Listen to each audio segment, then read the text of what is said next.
Well, I'm Tyler Flemon. I'm 27 years old, a licensed minister with the UPCI.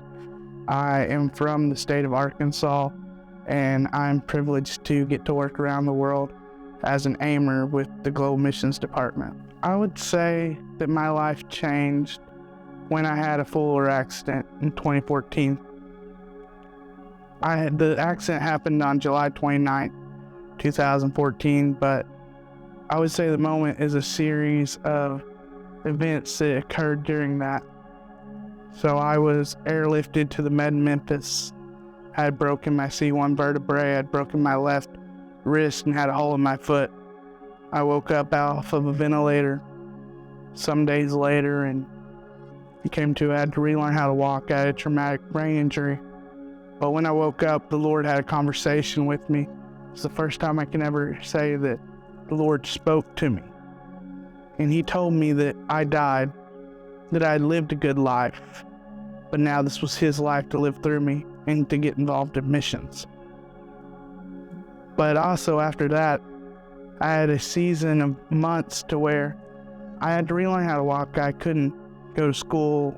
I had to sleep so many hours a day, and I was at home alone.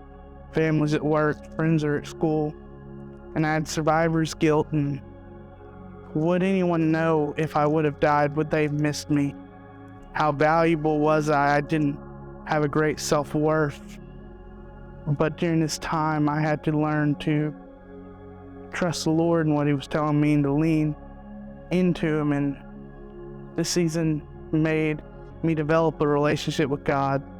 I'd grown up in church and I knew what the Word said, and I had been a Sunday school teacher, led youth, and doing all those things. I wanted to be a minister, and I was a minister, but I didn't have a relationship like I needed to. So, like I said, when I woke up on August 6th from in that hospital room in the med in Memphis, and the Lord spoke to me, He told me to get involved in missions. At that point, I only knew about missions about 5%. I knew of what the youth ministries of the UPCI, they had trips called AYC, and that's all I knew about. So I decided while I was in the hospital over the next couple of days, for a little bit I was awake, I'd look at the AYC trips, and I ended up posting them online on social media and saying, in the hospital, I feel like the Lord wants me to go overseas. And the Lord used a great lady to reach out to me and to help lead and guide me to the Next Steps program of Global Missions. And it took some time of studying it and time to figure it out a couple months later. But then in November of 2014, I was accepted to go on Next Steps to Guam. And that led to a series of events to where I've been overseas in multiple countries. In Guam, the Lord told me to go to the nation of Latvia, and while I was there, He expanded this vision, the burden He'd given me to the whole area of the former Soviet Union and to Russian-speaking peoples. And now I've been privileged to go into many countries and share the gospel and see miracles and do things. But it all started with this accident that should have killed me and should have changed my life. It did, because now I've lived 9 years from that accident, and I've been to multiple countries, multiple regions, and I'd never flown before that accident. My first flight was on the helicopter to the hospital in a coma. But through that, I've also grown to understand that life is complicated.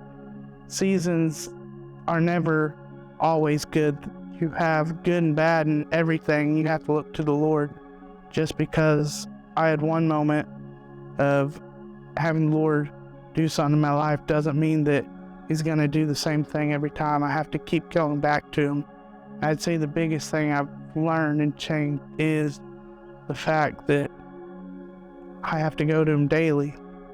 That it's not something that gets easier, it's harder, and I have to trust Him more and more.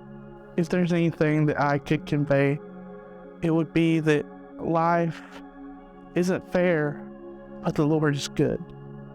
That even when your thoughts are overcoming you and you're questioning why, that you have to go to the Bible and have to go to the Lord to find out that He's the reason why. He's the keeper of your soul. That it doesn't matter what the others say. It only matters what He says. You want Him to say, well done. But you have to do your part to get there. Don't let everyone else dictate your life.